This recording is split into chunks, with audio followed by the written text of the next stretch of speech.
Clash of Champions is 11 days away. We have a few matches to go over the card. Let's get to it. First off, Roman Reigns versus Eric Rowan. Over the past few weeks, we've had the eternal story of who had attacked Roman Reigns, to where Daniel Bryan and Rowan had somewhat of a Rowan twin, I guess you can call it, to where someone that looked like Rowan, except he kind of had a skullet going on a little bit. I don't know how to describe it. It was very interesting. To where Buddy Murphy was a suspect, to where Daniel Bryan and Rowan were suspect, and then we had the footage of Rowan in a jacket pushing that steel trust, that steel beam, whatever you want to call it, that steel structure, kind of trusting structure on Roman a couple months ago now, to where Rowan is the guy that did it, where he destroyed Daniel Bryan last night on SmackDown with a Iron Claw choke slam through a table, through the announce table even. It's interesting that Rowan is the one that did it. I would have thought Bryan would have been the one that did it, honestly, and then just used Rowan as a henchman, per se. But Rowan is going all out on this. It's interesting. Roman wins. It's very simple because it's Roman Reigns. It's just that simple. Next up, in what some are calling the piss break of the night, the man Becky Lynch defends the Raw Women's Championship against Sasha Banks. Sasha has been MIA for the past 4 months, basically being the CM Punk of the women's division. And what I mean by that is her just leaving because she didn't want to lose the women's titles that way at WrestleMania, and we haven't seen her since. Until recently, she attacked Natalya, has blue hair for whatever reason, and is now just here. So we fought until Bayley attacked the man on Raw a couple nights ago with a steel chair, showing her loyalty for Sasha after all the shit she put her through. That is a true friend right there. I'll tell you what, you fucking basically walk out on your friend, and your friend's still there. That's a true friend. I'll tell you what. That's if that's not loyalty, I don't know what is.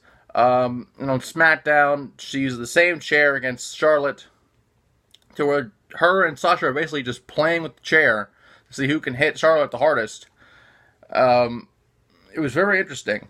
But I will say that the man retains. Otherwise, the Raw Women's division will be an eternal piss break, because I just cannot stand someone that just walks out on the company and just leaves.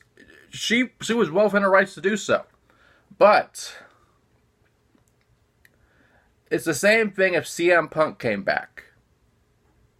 It's the same thing as if he quit for 4 months and came back the way he did, which was different.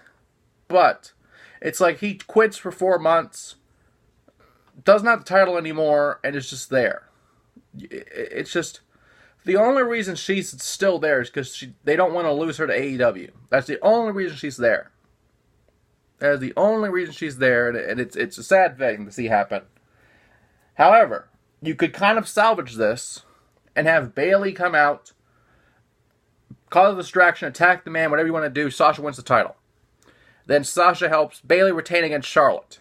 Then you have this inner-branded, just power trip of people just dominating the division. You could do it that way, and it would probably be great. It's just, I just don't want to personally be a part of it. It's just, you leave the company the way you did. You complain the way you did. It's unacceptable in my eyes. If you just quit the company, just leave. You want to leave, then leave. Just don't do this shit. Next up, the Intercontinental Champion, Shinsuke Nakamura, defends against The Miz. Again, very simple. Sami Zayn's going to be involved. Nakamura retains. And finally, the SmackDown Tag... Actually, I take that back. There's 2 more matches. The SmackDown Tag titles. Big E and Xavier Woods against the Revival.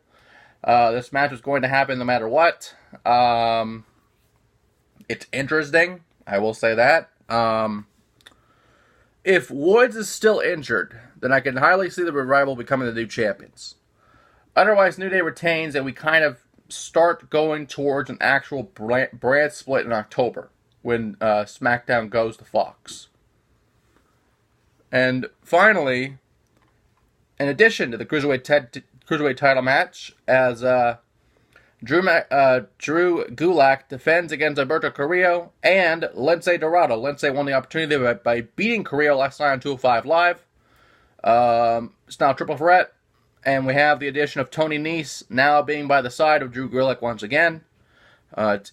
It's something I didn't see coming, just because Tony Nese changed himself for the better, and now we have this alliance once again to find a better 205 Live. If Nese is ringside, then Gulak's odds go way up of retaining. But I feel like we could have a new champion. I just don't know who. Because Dorado and the Lucha Fangs have just been around, just being there on 205 Live. It's not that they're not great, it's just they're just there. That's the best way I can say it. So I would say if there's a new champion, Carrillo becomes champion. Otherwise, Gulak retains. With that being said, Clash of Champions is 11 days away, and there's a few titles not on the line just yet, so our card isn't fully made out yet. Especially with the King of the Ring finals being next week in Madison Square Garden, what a couple shows those will be, and we'll see what happens from there.